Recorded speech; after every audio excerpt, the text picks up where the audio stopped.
ஓம் சரவண பவ.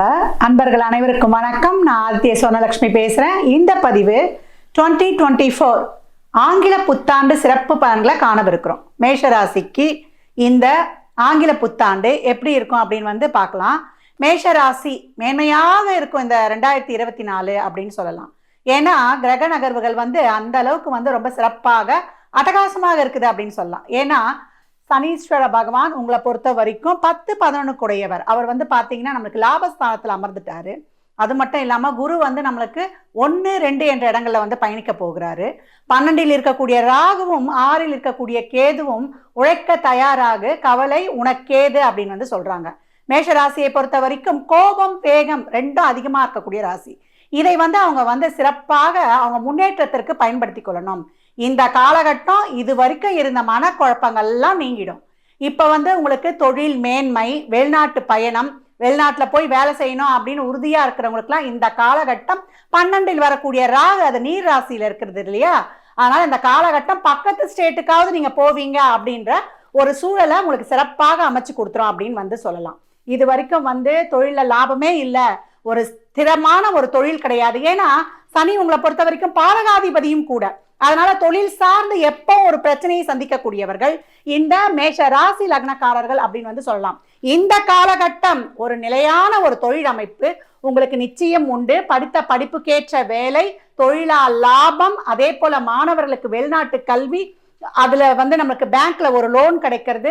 அதே போல பெண்களுக்கு இது வரைக்கும் இருந்த ஒரு மன அழுத்தம் இதெல்லாம் நீங்கி நல்ல குடும்பத்துல ஒரு சுப நிகழ்வுகள், அதற்கான ஒரு பேச்சுவார்த்தைகள், ஆடை ஆபரண சேர்க்கை, அத்தியாவசிய பொருள் சேர்க்கை, இதெல்லாம் ரொம்ப அனுகூலமாக இருக்கும். வயதில் மூத்தவங்க உங்களுக்கு ஏற்றாற் போல ஏதாவது ஒரு தொழில் செய்யணும், நானும் 2 ரூபா சம்பாதிக்கணும், என்னுடைய பேரன் பேத்திகளுக்கு கொடுத்து மகிழணும். ஏன்னா மேஷத்தை பொறுத்த வரைக்கும் என்னைக்கு அது ஒரு தலைமை தாங்கக்கூடிய ராசின்னு சொல்லுவோம். அவங்க என்னைக்குமே அவங்களுடைய முதன்மை பண்பை விட்டு கொடுக்க மாட்டாங்க. எந்த இடத்துலயுமே அவங்க ஒரு கௌரவமாக இருக்கணும்னு நினைக்கக்கூடியவர்கள்.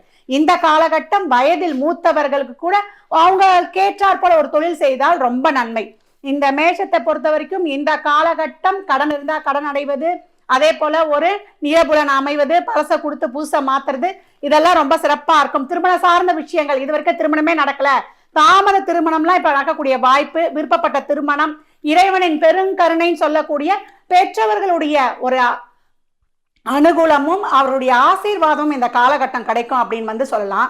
இந்த பலன்கள்லாம் ரொம்ப அருமையா இருக்குது. இந்த காலகட்டம் நீங்க லைஃப்ல ஒரு சிறப்பா ஒரு திட்டமிடல் செய்தீங்கன்னா இதற்கான முழு பலன்களையும் நீங்க பெற்றுடுவீங்க அப்படின்னு சொல்லலாம். மேஷத்தை பொறுத்த வரைக்கும் அதற்கிட்ட இருக்கின்ற ஒரே மைனஸ் என்னன்னா, இந்த மேஷம் அதை விட பணத்திலேயோ அறிவிலையோ இருக்கிறவங்கள என்னைக்குமே நாடி செல்லும். அந்த மாதிரி செல்லவே கூடாது. என்னைக்குமே அவங்களோட மேன்மையா இருக்கிறவங்கள. ஏன்னா இந்த இடத்துல தான் சூரியன் உச்சமாவார். இவங்க என்ன பண்ணனா, இவங்க கிட்ட திறமை இருக்கு, இவங்க நல்லா முன்னேறக்கூடியவர்கள். அப்படி இருந்தாலும் கூட இவங்க அன்பில் அதிகப்படியா இவங்களோட உயரமானவர்களை கூட வைத்துக் கொள்வது ரொம்ப சிறப்பு.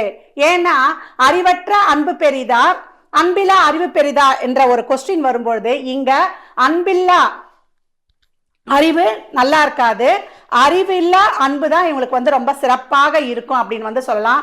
நல்ல அன்பு, அன்பில் இவங்களை விட அதிகமா இருக்கிறவங்கள இவங்க துணையா வைத்துக் கொள்ளலாம். ஏன்னா ஏற்கனவே இவங்க குடும்பத்துல ஒரு உறவு சார்ந்த விஷயங்கள்ல இவங்க ஒரு மன கஷ்டத்தை அடைஞ்சதுனால எந்த உறவையும் நம்புறதுக்கு இவங்களுக்கு பயமா இருக்கும். இந்த காலகட்டம் நமக்கு மேஷத்துக்கு வரக்கூடிய செயல்களும் சரி, அவங்க அடையக்கூடிய அனைத்து விதமான நன்மைகளும் சரி, எல்லாமே அவங்களுக்கு அனுகூலமான பலன்களாக இருக்கும். இவங்களாவே போய் எங்கேயும் பிரச்சனையில மாட்டினாதான் உண்டு தவிர மற்றபடி இவங்களுக்கு வரக்கூடியதும் இவங்களுக்கு நடக்கக்கூடிய செயல்கள் யாவும் அதிர்ஷ்டகரமாகவும் நல்ல ஒரு பலனை தரக்கூடியதாகவுமே இருக்கும் அப்படின்னு சொன்னா மிகை கிடையாது.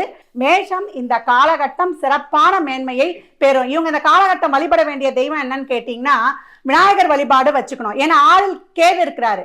இந்த 6ஆம் இடத்துல இருக்கக்கூடிய கேது தினசரி செய்யக்கூடிய செயல்களை அங்க மட்டுப்படுத்துவார். ஏதாவது ஒரு உடல்நிலை குறைபாடு இல்ல அந்த காரியத்தில் தடை இதெல்லாம் ஏற்படும். அதற்காக இவங்க என்ன பண்ணோம்னா பிள்ளையார்பட்டி விநாயகரை வழிபடுவது ரொம்ப சிறப்பு.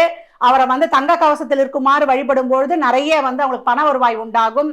அதே போல நம்மளுக்கு கற்பகப்பட்டி விநாயகரை நம்ம கருப்பு நிறத்துல இருக்கிறார் இல்லையா, அவரை வீட்டு வாயில வச்சு கும்பிடும்பொழுது நம்மளுக்கு இருக்கக்கூடிய கண் திருஷ்டிகள் அனைத்தும் நீங்கும். அதனால மேஷ ராசிக்காரர்கள் விரைவாக அனைத்து செயல்களிலும் செயல்பட்டு, ஏன்னா வருடம் முழுவதுமே இவங்களுக்கு ரொம்ப சிறப்பா இருக்குது. அதனால இவங்க தொழில், திருமணம், வேலை வாய்ப்பு, குழந்தை பேரு, இது வரைக்கும் குழந்தையே பிறக்கல, தாமத திருமணம், தாமத குழந்தை பேரு, இதெல்லாம் கிடைக்கக்கூடிய வாய்ப்பு ரொம்ப சிறப்பாகவே இருக்கு. மேஷம் மேன்மை என்றால் அது மிகையே கிடையாது. இந்த பலன்கள்லாம் உங்க சுய ஜாதகத்துல எந்த அளவுக்கு அதிகப்படியா ஆகும் என்பதெல்லாம் உங்க தசா புத்திகள் தான் இதுக்கு எடுத்துரைக்கும்.